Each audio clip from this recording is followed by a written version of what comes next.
Have you ever come across those stories? You know the stories that just kind of stick with you, like you can't shake them? Oh, yeah, definitely. The ones that leave you thinking, like, how could that even happen? Exactly. It's that feeling, the audacity of it all, that brings us to today's topic. The cold-blooded killer who framed his own victim. Wow, just saying the title sends chills down my spine. Right. I mean, it's bad enough to commit a horrific crime, but then to try and pin it on the very person you harmed. That adds a whole other level of twisted to the equation, wouldn't you say? Absolutely. And that's Yeah. exactly what we're diving into today. We're going to try and understand this phenomenon of killers who frame their victims. It's more than just a true crime story. It's a glimpse into some pretty dark corners of the human psyche. So we've got this fascinating article, really gets into the nitty-gritty. Yeah, it lays it all out. And together, we're going to break it down for you. We'll unpack the motivations, the psychology, the implications. First things first, though, we got to define what we're even talking about. What exactly is framing a victim? I mean, in this context. Okay, so basically, it's a two-pronged act, right? You have the crime itself, the violence, but then, and this is where it gets truly messed up. The cover-up. Yeah, but more than just a cover-up.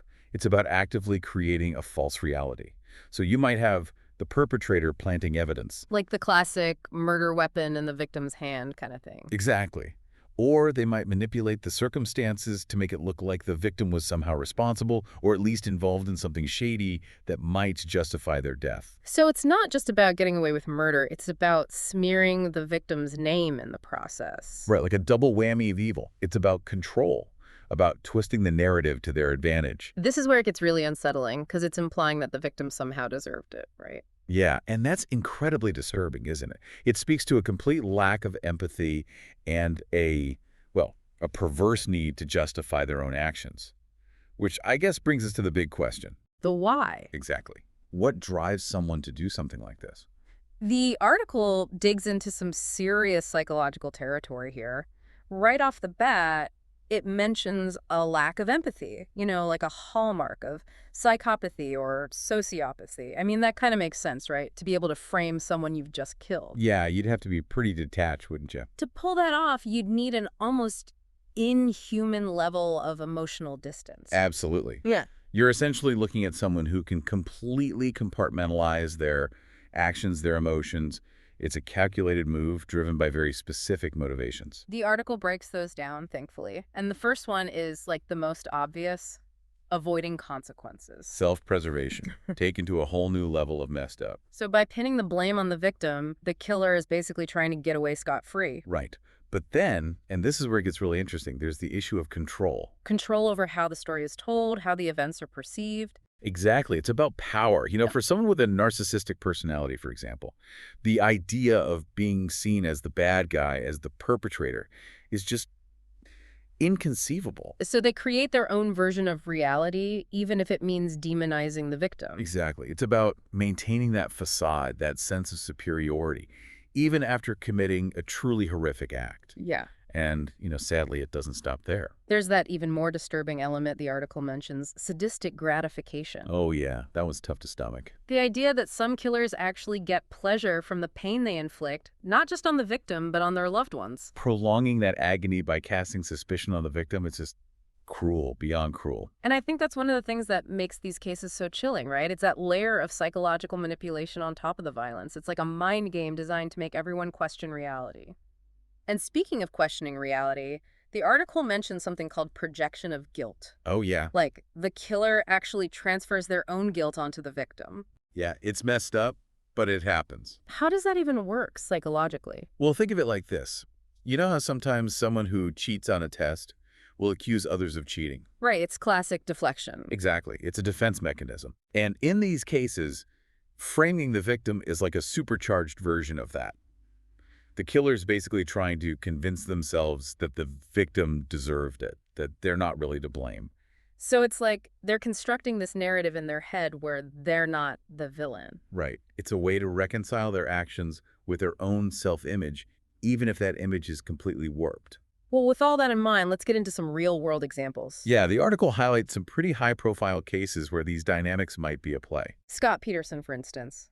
He was convicted of murdering his pregnant wife, Lacey, back in 2002. Yeah, but the article points out that Peterson didn't exactly plant evidence to make Lacey look guilty. Right, not in the traditional sense. But he did immediately try to control the narrative.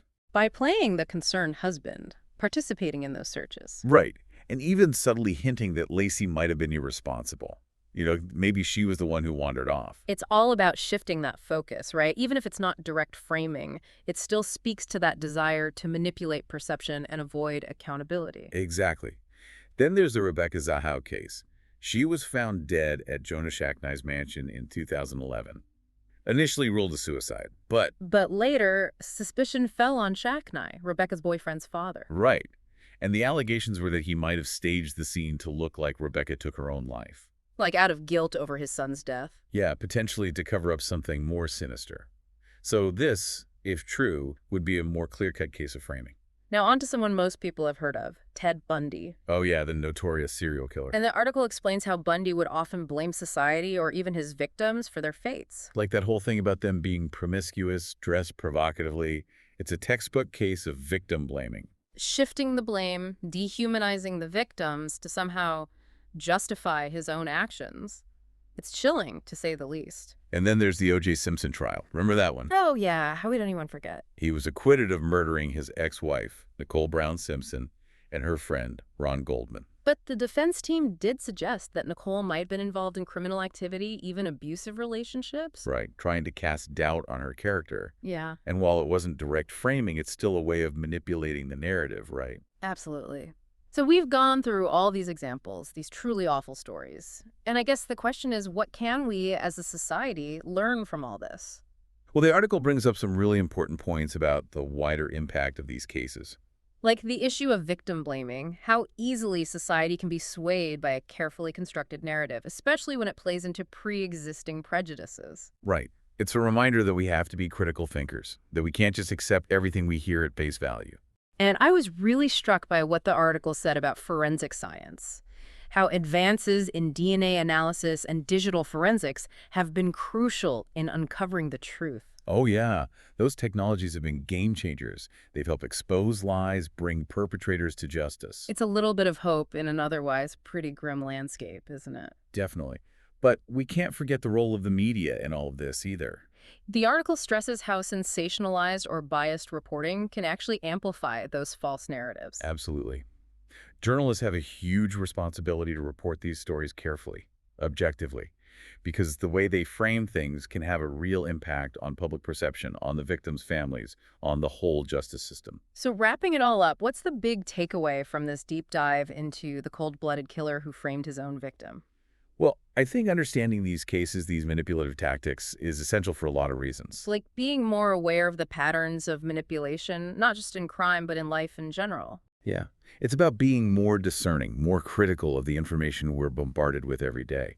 And it's about advocating for a more just system that protects victims and prioritizes truth. So what we've explored today is this dark intersection of violence, deception, and some seriously messed up psychology. It's a reminder that the human capacity for evil is, well, pretty vast. And that unchecked ambition, ego, malice, those things can lead to some truly horrific outcomes. Definitely. The article ends with a thought that kind of sums it all up. As unsettling as these stories are, they serve as cautionary tales about the dangers of unchecked ambition, ego, and malice. Only through awareness and vigilance can we hope to prevent future tragedies. It's a heavy thought for sure, It is but it's also a call to action. to be more aware, more vigilant, more committed to fighting for justice in all its forms. Absolutely. And maybe this deep dive will spark something in you, like maybe it'll encourage you to explore the psychology of manipulation further, or maybe you'll dig deeper into how the justice system actually works. Because the more we understand these dark corners of human behavior, the better equipped we are to confront them. And hopefully prevent them from happening in the first place. Exactly.